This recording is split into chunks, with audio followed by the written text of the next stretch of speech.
आज के इस वीडियो में आप सुनने वाले हैं प्रदोष व्रत कथा के अनुसार प्राचीन समय में एक नगर में रहने वाला एक सेठ बड़ा ही धनवान था। उसके पास धन दौलत और ऐश्वर्य की कोई कमी नहीं थी। इतना धनवान होने के बाद भी वो सेठ बहुत दयालु था, क्योंकि उस सेठ के यहाँ से कभी भी कोई खाली हाथ नहीं लौटा था और वो खूब जी खोलकर दान भी करता था, ब्राह्मणों की आवभगत भी करता था। परंतु उस सेठ के जीवन में एक बहुत बड़ा दुख था और वो दुख था उसकी संतान ना होना। इस कारण सेठ और उसकी पत्नी बहुत दुखी रहा करते थे। सेठ रात दिन ये सोचकर दुखी रहता कि उसके पास इतना ढेर सारा धन है, लेकिन उसका उपभोग करने वाली उसकी कोई भी संतान नहीं है, ना ही उसका वंश बढ़ाने वाला कोई है। इतनी धन दौलत का वो क्या करेगा, ये सोचकर दोनों पति पत्नी बड़े दुखी रहते थे। एक बार जब दोनों पति पत्नी बहुत दुखी हो गए तो उन्होंने तीर्थ यात्रा पर जाने का निश्चय किया। इस प्रकार वे दोनों पति पत्नी अपना सारा कामकाज और अपना सारा धन अपने सेवकों को सौंपकर तीर्थ यात्रा के लिए निकल पड़े। नगर से कुछ दूर ही निकले थे कि दोनों को एक विशाल वृक्ष के नीचे एक तेजस्वी साधु दिखाई दिए, जो कि समाधि में लीन थे। साधु को देखकर दोनों के मन में विचार आया कि क्यों न अपने तीर्थ की शुरुआत साधु महाराज का आशीर्वाद लेकर ही की जाए। साधु महाराज का आशीर्वाद लेने के लिए दोनों सेठ और सेठानी उनके सामने हाथ जोड़कर समाधि टूटने का इंतजार करने लगे। इंतजार करते करते सुबह से शाम और शाम से रात हो गई, पर साधु महाराज की समाधि नहीं टूटी। इसके बाद भी दोनों पति पत्नी प्रतीक्षा करते हुए वहीं बैठे रहे। आखिरकार अगले दिन प्रातःकाल साधु महाराज समाधि से उठे तो उन्होंने देखा कि दोनों पति पत्नी हाथ जोड़कर वहां उनकी समाधि टूटने का इंतजार कर रहे थे। इसके बाद वो साधु महाराज कहने लगे कि मैं तुम्हारी अंतर्मन की कथा जान गया हूँ। हे वत्स, मैं तुम्हारे धैर्य और भक्तिभाव से अत्यंत प्रसन्न हूँ। इसके बाद साधु ने उन्हें संतान प्राप्ति के लिए शनि प्रदोष व्रत के बारे में बताया और पूजा विधि भी बताई। साधु महाराज ने सेठ और सेठानी से कहा कि इस व्रत को तुम पति पत्नी मिलकर श्रद्धा और भक्तिभाव के साथ करो और सभी नियमों का पालन कर भगवान शिव और पूरे शिव परिवार की पूजा करो। साथ ही शनिदेव की पूजा भी करना। इस व्रत के प्रभाव से तुम्हें संतान सुख अवश्य प्राप्त होगा। साधु महाराज के ऐसे वचनों को सुनकर सेठ सेठानी के मन का दुख कुछ कम हुआ और वे बड़े प्रसन्न होकर उनका आशीर्वाद लेकर तीर्थ यात्रा पर निकल पड़े। जब तीर्थ यात्रा पूर्ण हुई तो दोनों अपने घर लौटे। फिर उन्होंने साधु महाराज के कहे अनुसार शनि प्रदोष व्रत का पालन किया। इस व्रत के प्रभाव से सेठ जी के घर एक सुंदर बालक ने जन्म लिया। इस तरह जो भी भक्त नियम पूर्वक श्रद्धा और पूजा पाठ करता है और शनि प्रदोष व्रत के नियमों का पालन करता है, शनिदेव और भगवान शिव उनकी सभी मनोकामनाएं पूर्ण करते हैं, उनके जीवन के सभी दुख दूर करते हैं। प्रेम से बोलिए भोले शंकर भगवान की जय, शनिदेव महाराज की जय।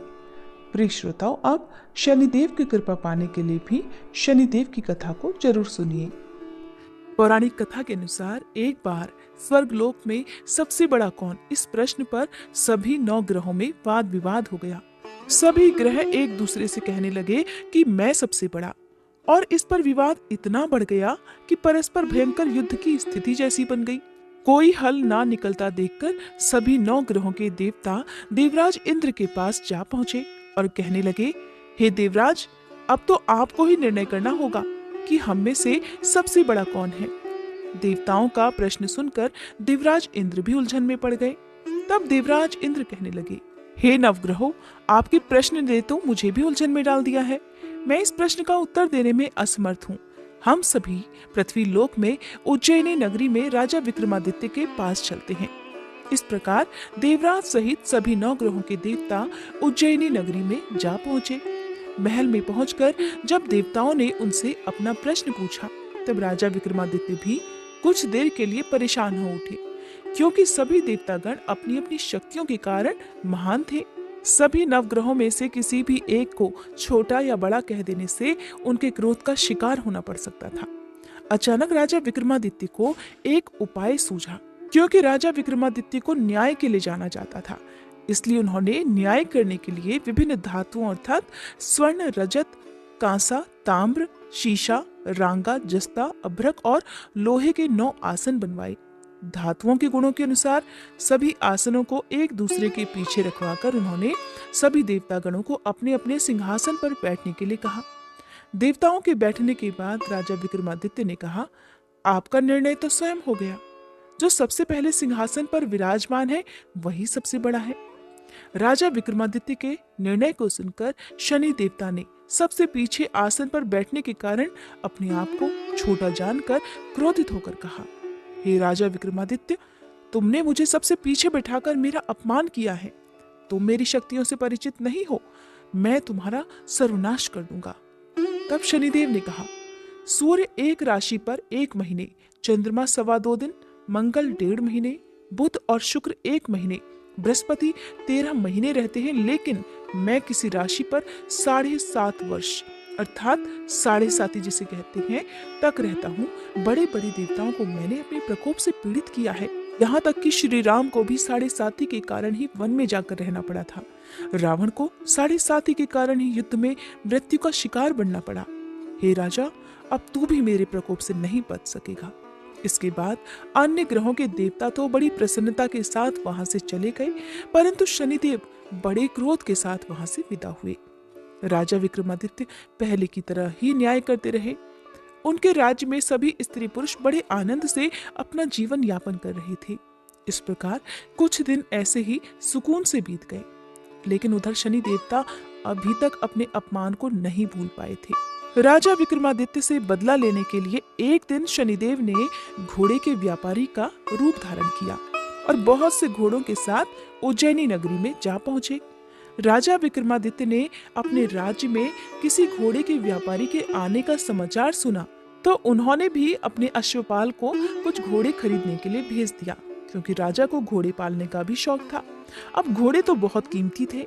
अश्वपाल ने जब वापस लौटकर इस बारे में राजा विक्रमादित्य को बताया तो राजा ने स्वयं आकर एक सुंदर और शक्तिशाली घोड़े को पसंद कर लिया।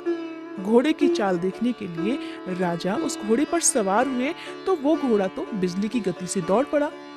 तेजी से दौड़ता हुआ घोड़ा राजा को दूर एक जंगल में ले गया और फिर वहां राजा को गिराकर जंगल में कहीं गायब हो गया। अब राजा अपने नगर को लौटने के लिए जंगल में ही भटकने लगा, लेकिन उन्हें लौटने का कोई रास्ता ही नहीं मिला। भटकते भटकते जंगल में इस प्रकार राजा को जोर से भूख प्यास लगने लगी। काफी दूर तक भटकने के बाद आखिरकार राजा को एक चरवाहा मिला। राजा ने उससे पानी मांगा। पानी पीकर राजा ने उस चरवाहे को अपनी अंगूठी दे दी। फिर उससे रास्ता पूछकर वो जंगल से निकलकर पास के ही एक नगर में जा पहुंचा। अब राजा विक्रमादित्य ने एक सेठ की दुकान पर बैठकर कुछ देर तक तो आराम किया। उस सेठ से राजा ने बातचीत की। राजा के बारे में पूछा तो राजा ने बताया कि मैं उज्जैनी नगरी से आया हूँ। राजा की कुछ देर दुकान पर बैठने से अब सेठ जी को बहुत बिक्री हुई। सेठ जी ने राजा को बड़ा भाग्यवान समझा कि इन्हीं के कारण आज मेरी दुकान में सबसे ज्यादा बिक्री हुई है, तो उन्होंने खुश होकर राजा को अपने घर पर भोजन के लिए आमंत्रित कर दिया और उन्हें अपने घर ले गए। सेठ के घर में सोने का एक हार खूंटी पर लटका हुआ था। राजा को उस कमरे में छोड़कर सेठ कुछ देर के लिए बाहर चला गया। तभी एक आश्चर्यजनक घटना घटी। राजा विक्रमादित्य के देखते ही देखते सोने के उस हार को खूंटी ने निगल लिया। वापस लौटकर सेठ ने देखा कि हार तो वहां पर था नहीं।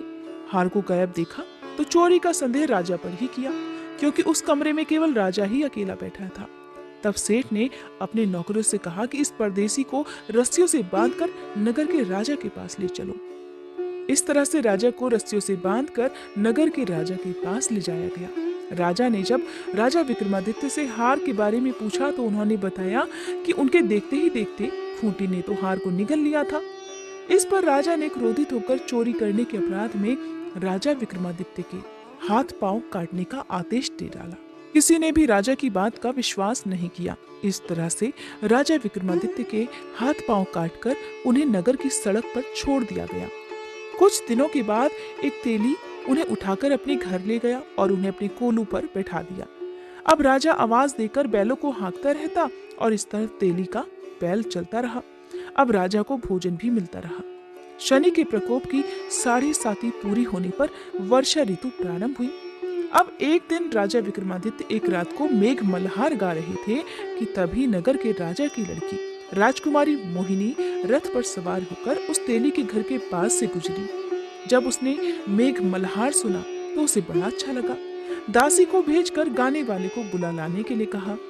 अब दासी ने लौटकर राजकुमारी को अपंग राजा के बारे में सब कुछ बता दिया। राजकुमारी उसके मेघ मल्हार से बहुत मोहित हुई, अतः उसने सब कुछ जानकर भी अपंग राजा से विवाह करने का निश्चय कर लिया। राजकुमारी ने अपने माता पिता से जब यह बात कही कि वो एक अपंग से विवाह करना चाहती है तो वे हैरान रह गए। रानी ने मोहिनी को समझाया, बेटी तेरे भाग्य में तो किसी राजा की रानी होना लिखा है, फिर तो उस अपंग से विवाह करके अपने पांव पर कुल्हाड़ी क्यों मार रही है। लेकिन राजकुमारी ने अपनी जिद नहीं छोड़ी। अपनी जिद पूरी कराने के लिए उसने भोजन करना छोड़ दिया